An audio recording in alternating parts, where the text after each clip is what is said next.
अस्सलाम वालेकुम जी, मेरा नाम अबू बकर है। उम्मीद मल्टीमीडिया चैनल में आपको खुशामदीद कहते हैं। आज हम चैप्टर 12 पे थ्योरम नंबर 1 पे बात करेंगे।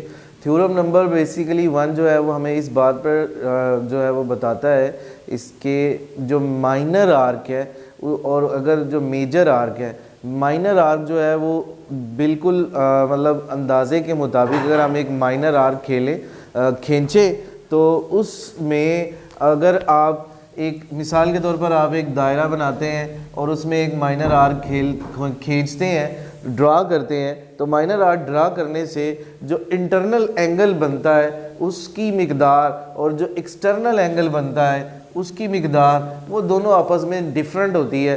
तो माइनर आर्क जो है और मेजर आर्क, माइनर आर्क जो है वो मिकदार में छोटी होती है और मेजर आर्क मिकदार में बड़ी होती है, 2 गुना कहलाई जाती है। इस थ्योरम में हम यही डिस्कस करेंगे कि जो मेजर आर्क है वो माइनर आर्क के मुकाबले में 2 गुना है, क्योंकि एक अंदरूनी जाविया एक बैरूनी जाविया।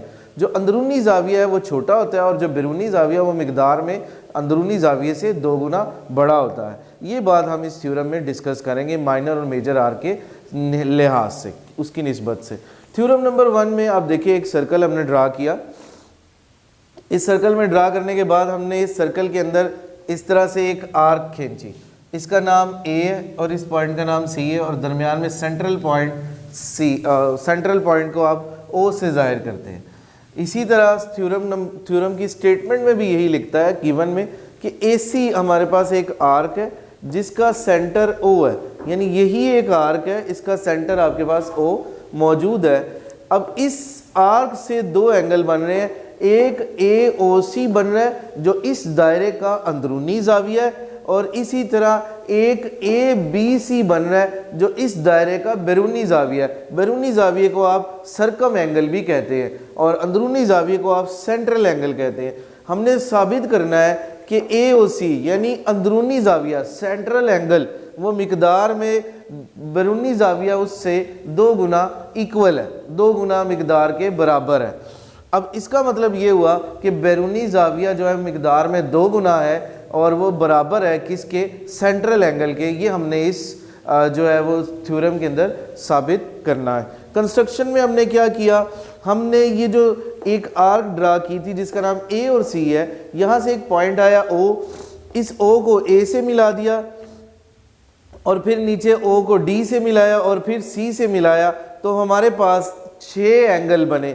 एक को हमने एंगल 1 का नाम दिया, एक को 2 का, एक को 3 का, एक 4 का और एक को 5 का और एक 6 का। ये सारी चीज़ें समझने के बाद हम स्टेटमेंट और रीज़न में आते हैं। हम देखते हैं कि मेजरमेंट एंगल बराबर है 1 बराबर है एंगल 3 के। अब देखें यहाँ पर 1 है और बिल्कुल इसके सामने एंगल 3 बना हुआ है और इसी तरह एंगल 2 है उसके बिल्कुल सामने एंगल 4 है और रीज़न में लिख सकते हैं हम opposite angle to equal side in A O B. अब इस तरीके से हमारे पास एक साइड बनी जिसका नाम है ए ओ और बी। ये ए और बी के अंदर एंगल 1 और एंगल 3 पाए जा रहे हैं। इसी तरह एक दूसरी साइड बनी जिसका नाम है ओ बी और सी, उसके अंदर जो है वो एंगल पाए जा रहे हैं जिसका नाम है 2 और 4। इस तरीके से उससे लिखा है कि अगर 1 और 3 की बात करेंगे तो ये ट्राइंगल ए ओ बी का हिस्सा है। जैसे मैंने आपको अलहदा से ड्रा करके बताई कि ये हाफ ऑफ ट्राइंगल जिसका नाम ए ओ बी है, उसका मतलब ये है कि ये एक एंगल 1 और एंगल 3 उसके अंदर ट्राइंगल ए ओ बी में पाए जाते हैं, जो उसके अंदर पाए जाने की वजह से आमने सामने होने की वजह से एक ही ट्राइंगल का हिस्सा है।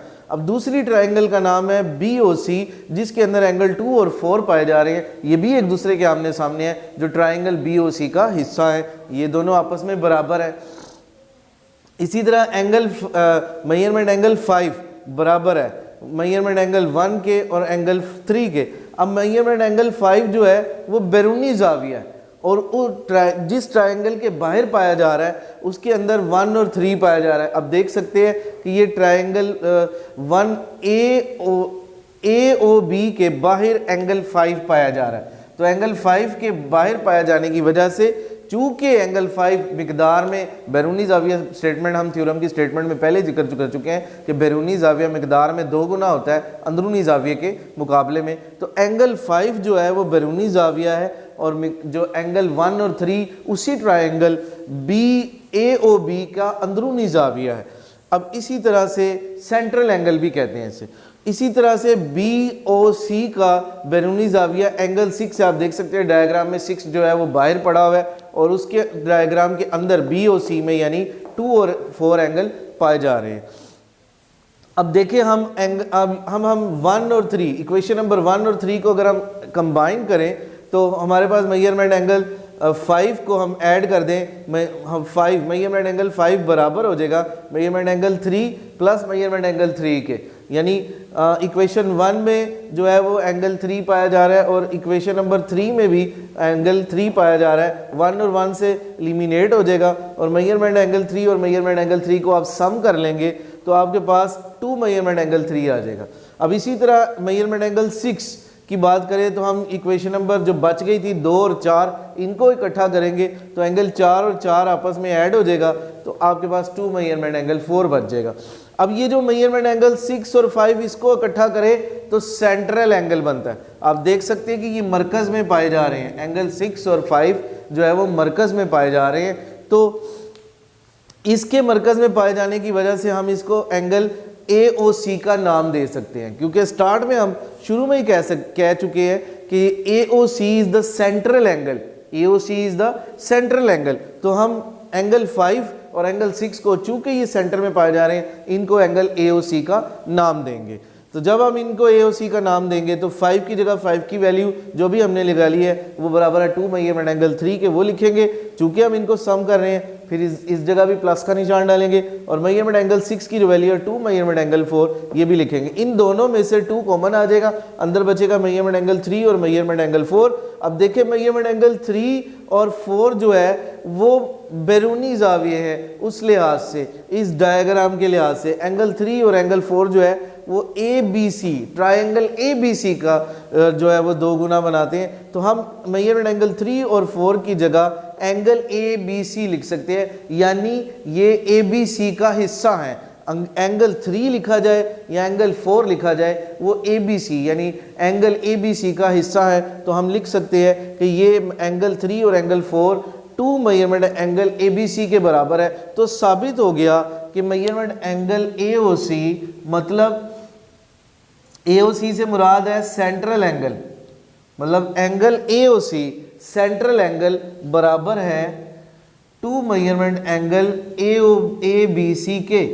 ABC से मुराद ये है कि ये सर्कम एंगल है, सर्कम एंगल मिकदार में 2 गुना है सेंट्रल एंगल से। यही हमारी थ्योरम की जो थी 2 प्रूव करने की वजूहात थी। ये स्टार्ट में हम लिख चुके हैं कि हमने साबित करना था कि मरकज़ी जाविया मिकदार में अंदरूनी जाविये बैरूनी जाविये से मिकदार में छोटा और बैरूनी जाविया मिकदार में 2 गुना होता है मरकज़ी जाविये से। यही हमारी थ्योरम 1 की स्टेटमेंट थी जो हमने साबित कर दी कि central angle measurement angle AOC बराबर है 2 मेजरमेंट एंगल ABC के। तो ABC जो है वो सर्कम एंगल है यानी बैरूनी जाविया है जो मिकदार में 2 गुना होता है यानी अंदरूनी जाविये यानी सेंट्रल एंगल AOC के। Thank you so much.